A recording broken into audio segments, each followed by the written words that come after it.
everybody, and welcome back to the Relationship Blueprint, where you unlock your power of connection. And I am with two women today that can help us unlock a question about ketamine in therapy, ketamine in couples therapy.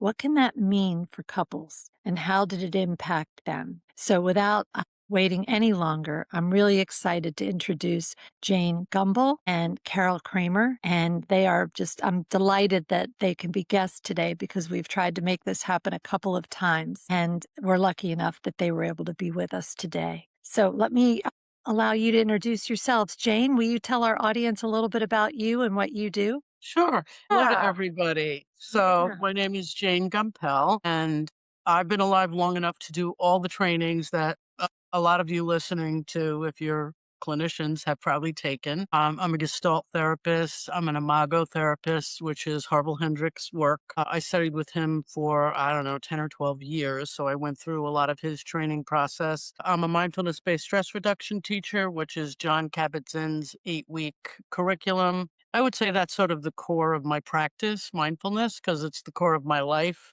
There's no separation between that and my professional presence or persona. I'm trained in psychodrama, which is really wonderful, and it goes hand in glove with Gestalt. And I'm also a poet and a painter, which I really love, abstract paint, abstract art, which is really new in this season of my life. And I write a lot of poetry from therapy notes after ketamine sessions with couples and collaborate with the couples to write the poetry, which they then read to each other, which is really kind of a beautiful part of the process. And I want to tell you that Jayne is on Substack. And if you want to see her work and subscribe, it's really beautiful. I mean, it's poetry about relationship that just feels, well, I guess it just feels embodied. As I read it, your work, I feel it in my body. And it's very Thank you, powerful. So Coco.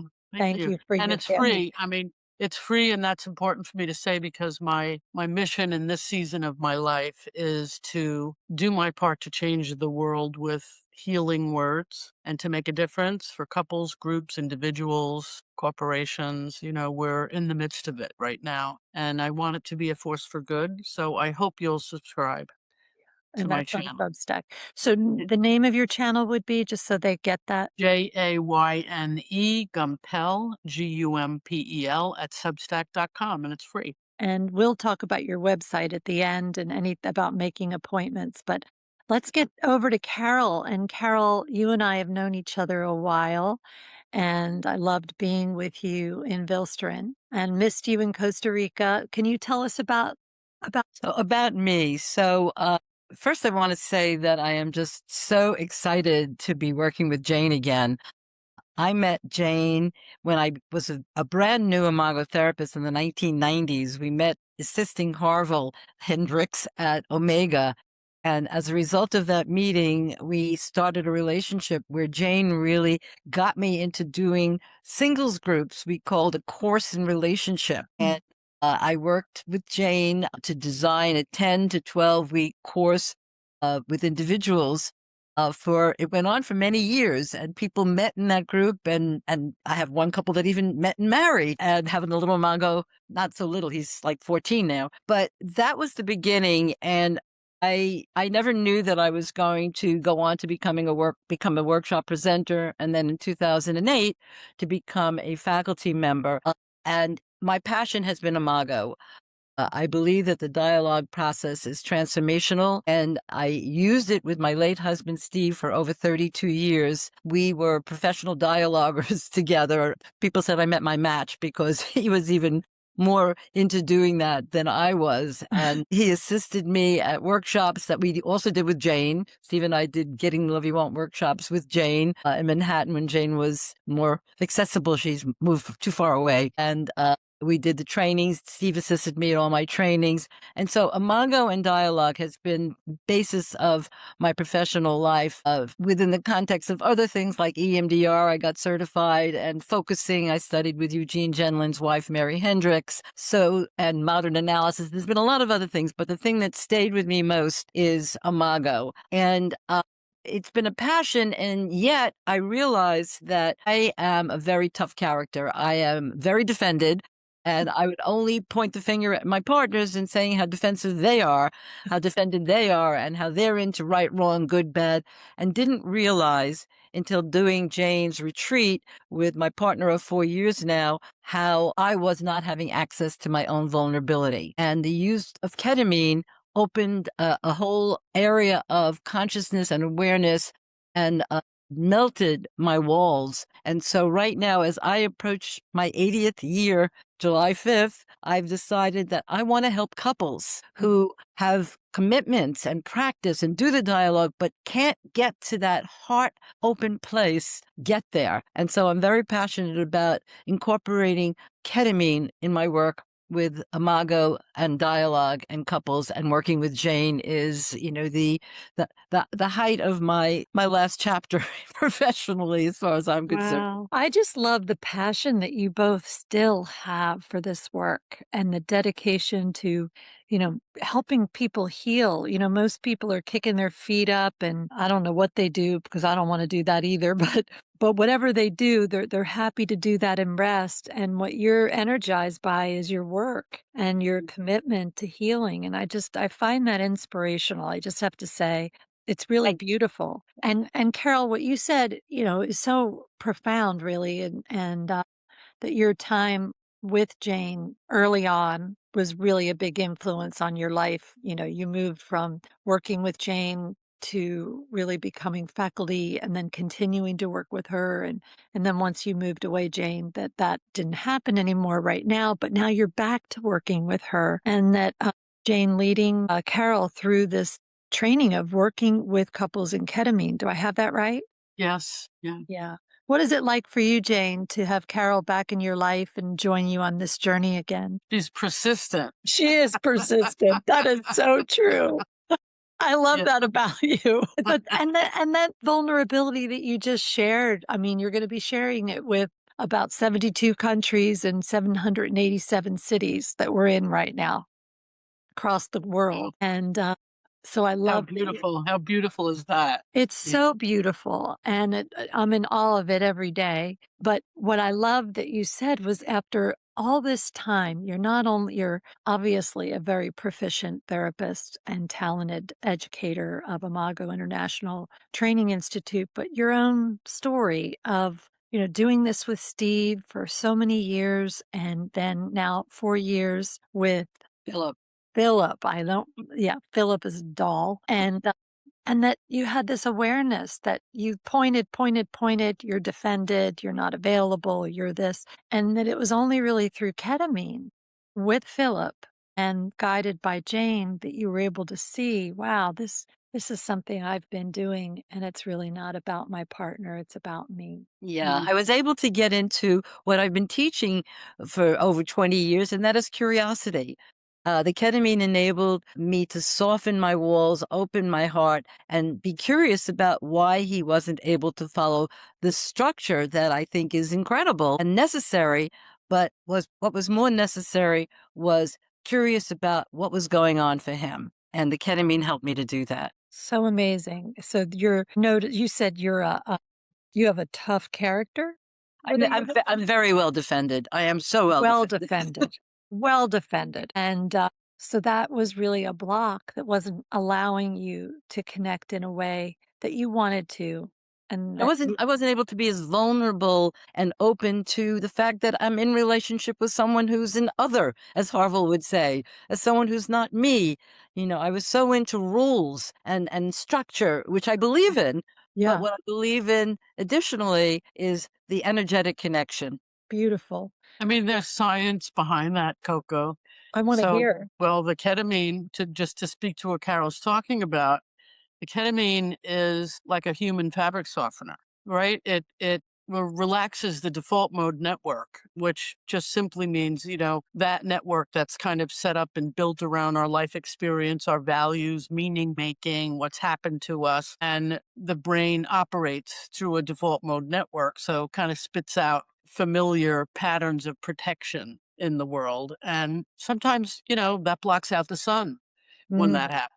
And so the ketamine as a chemical relaxes the default mode network and opens up the brain to think of it as, you temporarily have access to your brain as though you were an adolescent, totally capable of learning new things. It's a very spacious kind of feeling. And so when you're very well defended, and this is why ketamine is a gift, it's a portal to a more spacious way of seeing your life and your partner and seeing your relationship in a way that creates some differentiation as a witness. You get to see, oh, this is where I'm stuck. This is what I'm making it mean. Do I really want to make it mean that? Are there other possibilities? Yeah. Yeah, I And love that's the gift. it is such a gift, and when you use the word portal, I just find that such a beautiful word, a portal to a place where we don't have our defenses, that we're not going back into our histories of other relationships and the hurts that we experience with parents, friends, partners, and that we get to find that place inside of us that is really our core essence, and I love that.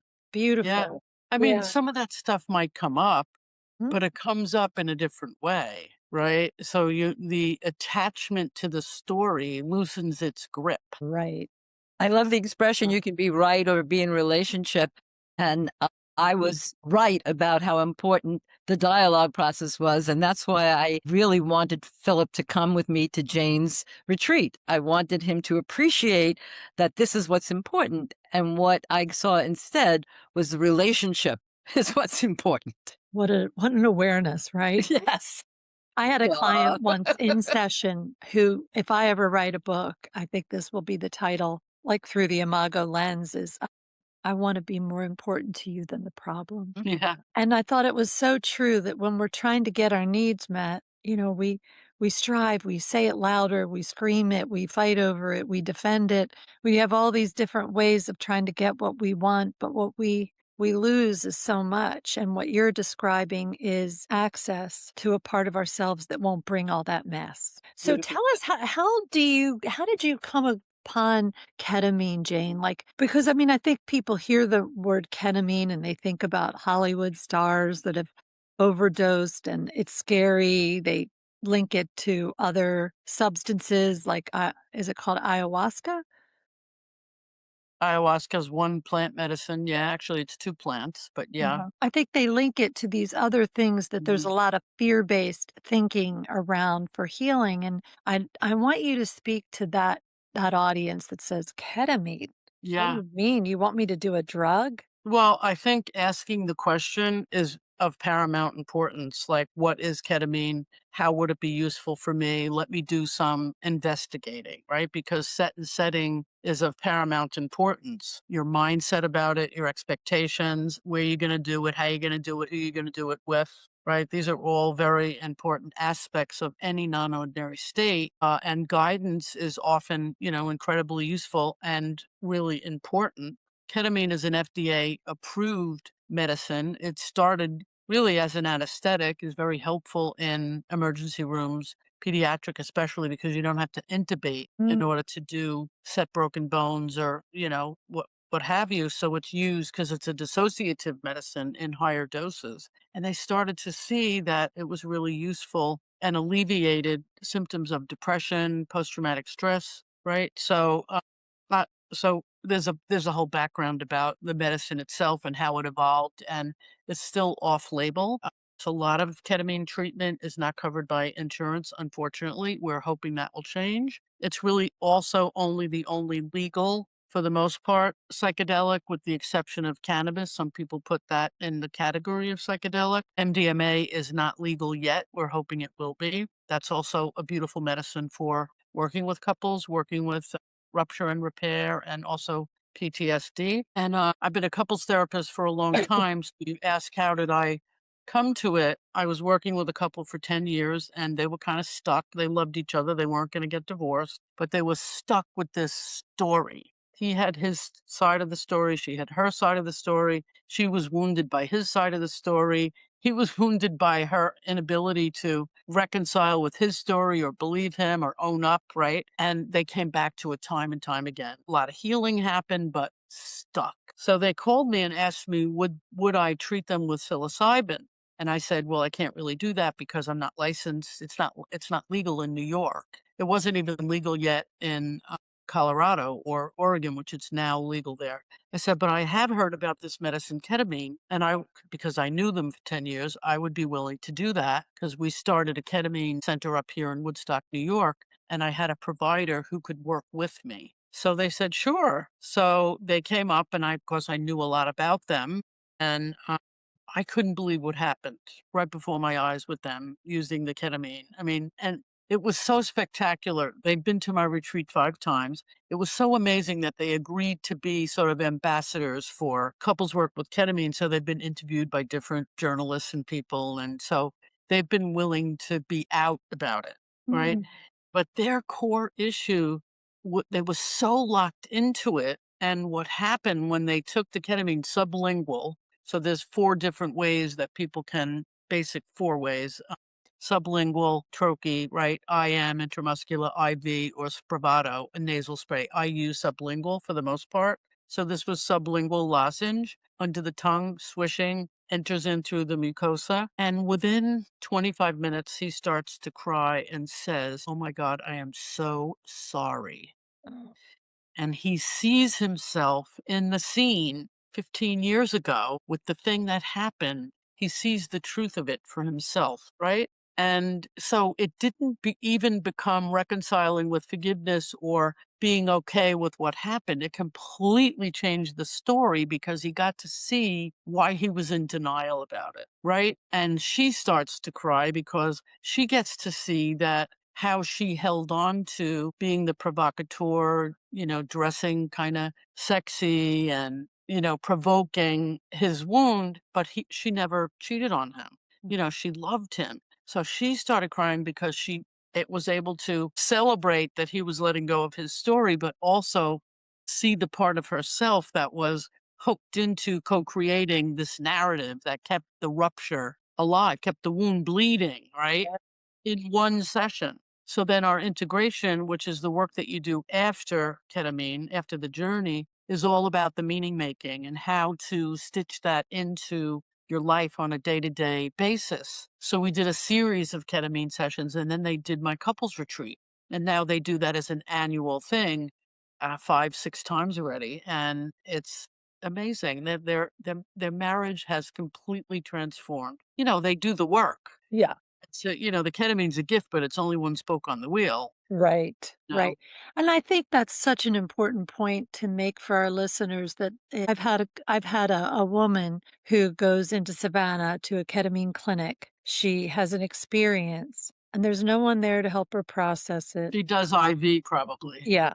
And what I have said to her is, but it's not it's the integration part that you're talking So about. important. I mean, it's like a 3-legged table. So there's ketamine assisted psychotherapy for you guys listening, and then there's ketamine therapy.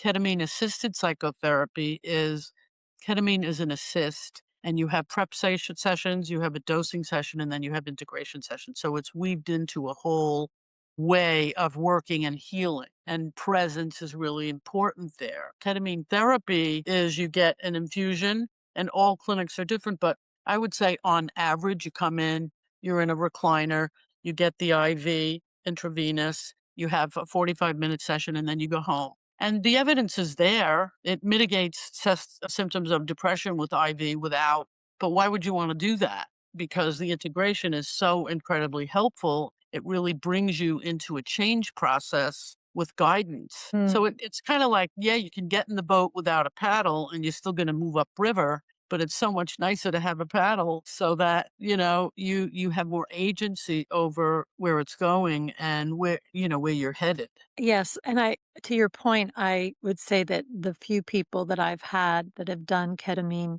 and no one has done it as a couple. I don't have a provider here. I would love to work with someone and do that here and train with you, but I haven't found that opportunity yet. But the lack of integration has really caused a lack Yeah. of change. Yeah. But Coco, you could do Journey Clinical.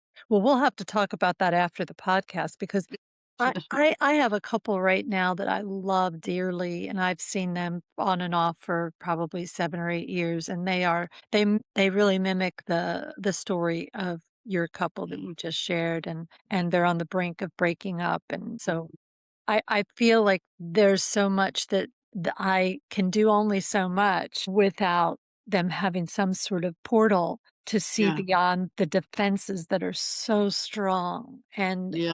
yeah, and then I've heard of couples that are not really that defended that do the ketamine-assisted therapy and how beautiful the relationship is too, like a good relationship that got better Yes. be Yes. because of a workshop like yours. Yeah. Yeah. Yeah. I mean, it's true. One of the screening components of the couples retreat is I tell people it's for couples who want to stay together. So it's already an induction, right? Uh, That, oh, okay, so I'm going to be with other couples that are committed, even though they're in the midst of it. And that seems to be really helpful in creating safety, even though people are in conflict, right? right. So they're not on the verge. They don't have one foot out. They haven't hired a lawyer. And just saying that, it's like it pulls them up into a different state, Yeah. right? This is for couples who want to stay together. And most of the people that do these retreats or my couples groups have been together for more than a minute, you know? Yeah. Yeah. They're out of the romantic phase. Yeah.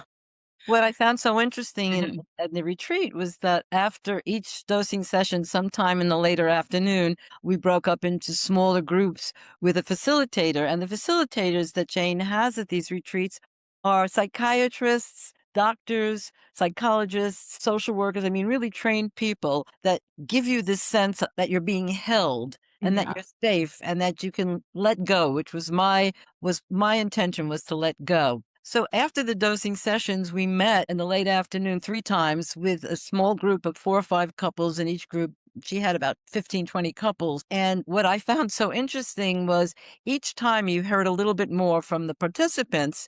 And some of them had not even tried cannabis. I mean, nothing. Yeah. Really, really conservative, straight, what am I doing here kind of people.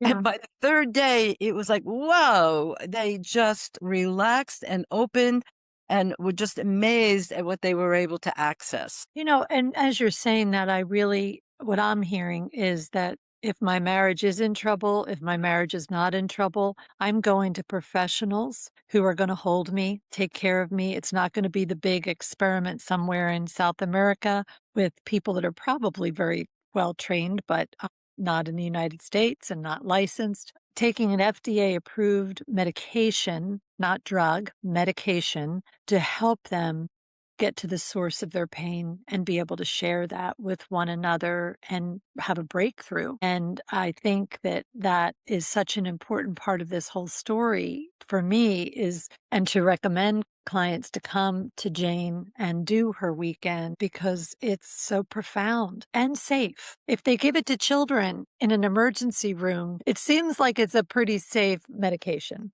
It's kind and safe. And, we tell people all journeys come to an end. It's only 45 minutes, maybe an hour of time. The journey does come to an end. We provide music. You can lean into the music if you're up against something too difficult to manage, or you can lean into it and be a witness to your suffering in a way that you can't when you're not, in the journey.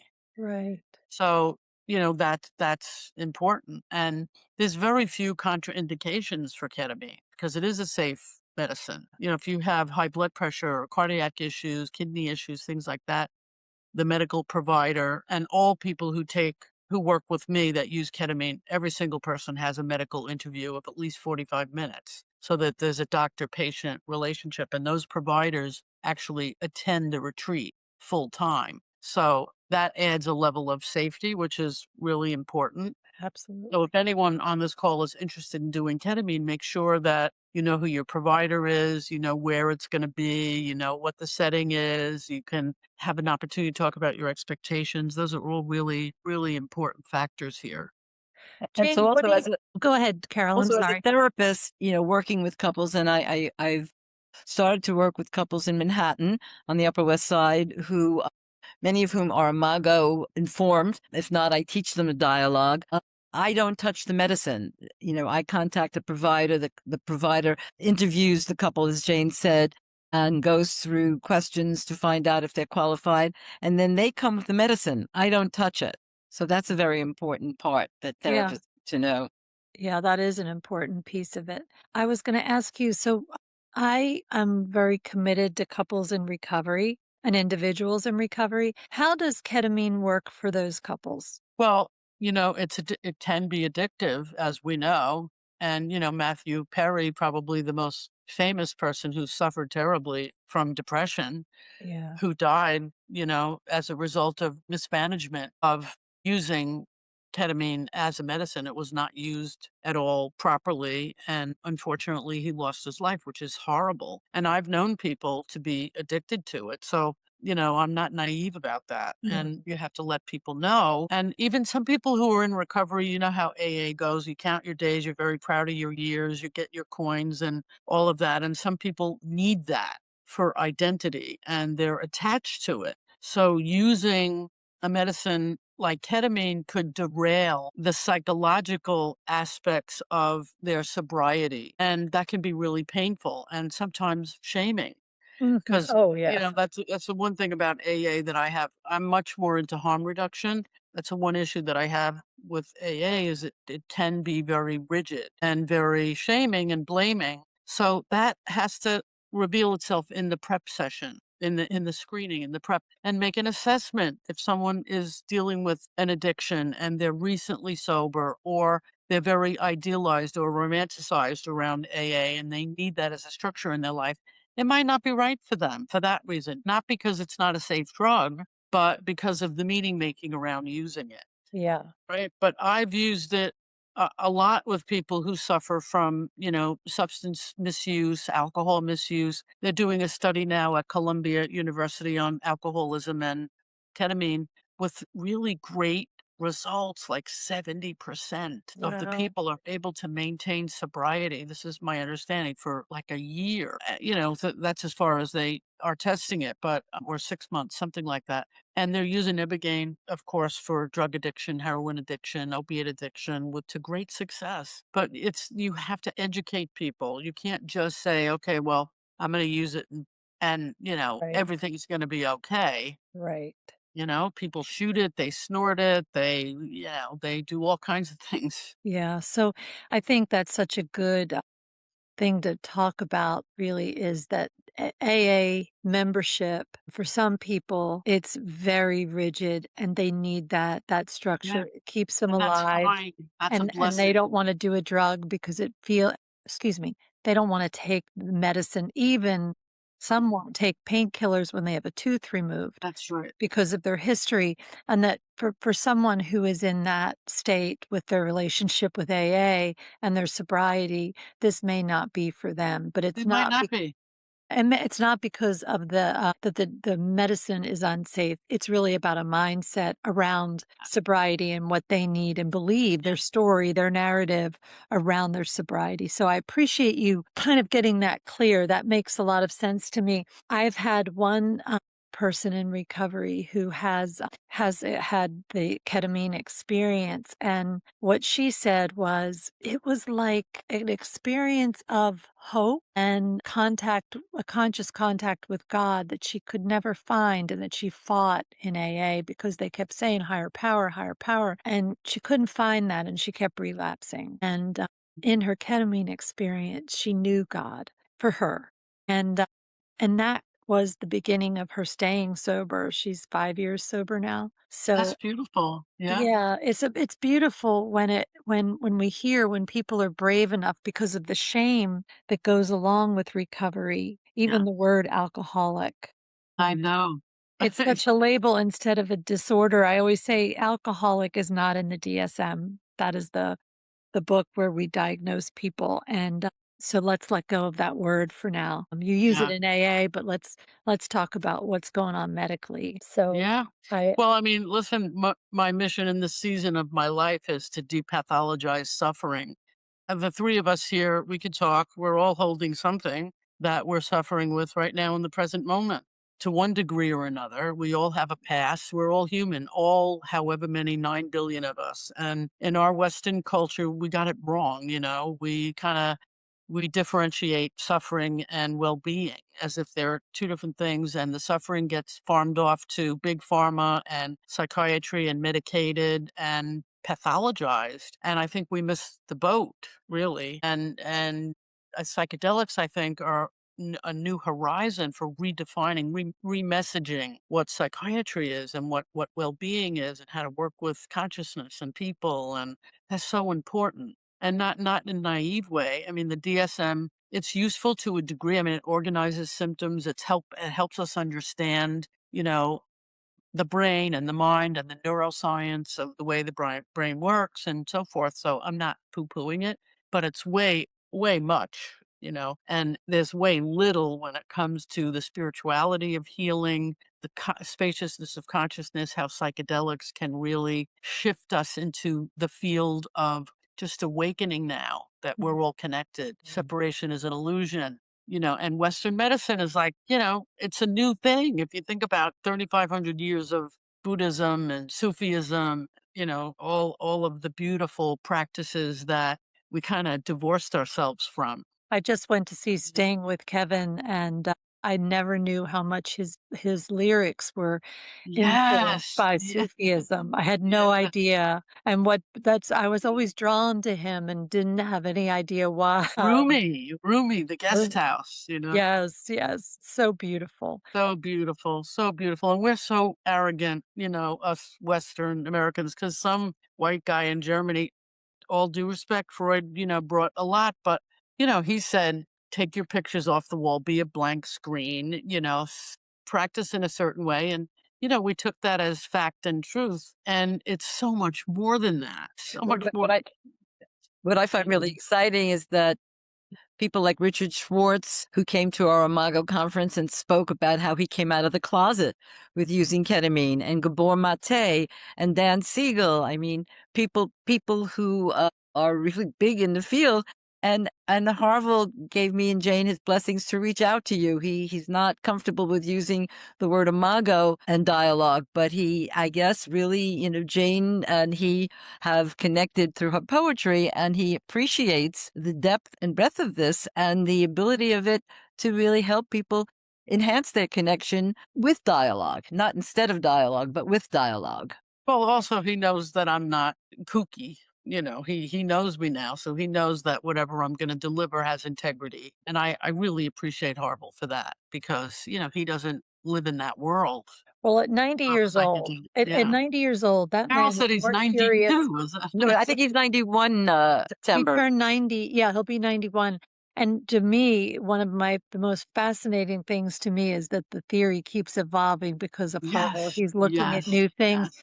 And this work is cutting edge science. Quantum physics, that's where we connect a lot around quantum physics, quantum sociology. We write, we talk about it. I send him my poems, and it's a wonderful thing, So he's very well, I mean, he's intelligent, right? And he's an extraordinary gift to the world.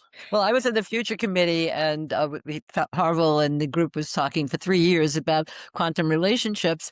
And I said, finally, I said, I think you need to have more curiosity about the future in terms of psychedelics. And at that point, Jane was invited to speak to the group about ketamine, and she did a brilliant presentation, and that was the beginning. Wonderful. Well, Mhm. it's education. And that's why I'm so happy that you're both here with me today, because we hear things. We hear about Perry. I forgot his first name. Matthew Perry. Matthew Perry. People Yeah, hear that, and then the fear develops, and then yeah, the it's myth around scary. it, starts to be like, well, I would never do that. And especially for people that, really see ketamine as a drug and not a medicine, they're happy to pop a Wellbutrin. They're happy to, Well, it's the government, it's big pharma. There's a yeah, lot of influencing factors. It's, just say no era, the Reagan era, So we've integrated all that into our mindset unconsciously, sure. It's because It's understandable. it's what's being sold to us, right? That's There's not right. a commercial on TV that isn't about take this, and if you experience this, please contact your doctor, Well, like the GLP-1s were very new and only for a certain population, and that has been expanded, and they're finding all sorts of incredible things besides weight loss that it's capable of doing, but it's still fairly new, and it's, a little scary because it's new. I think so. Most things that are new are, something you have to take some kind of education about before you embark on it. Absolutely. Absolutely.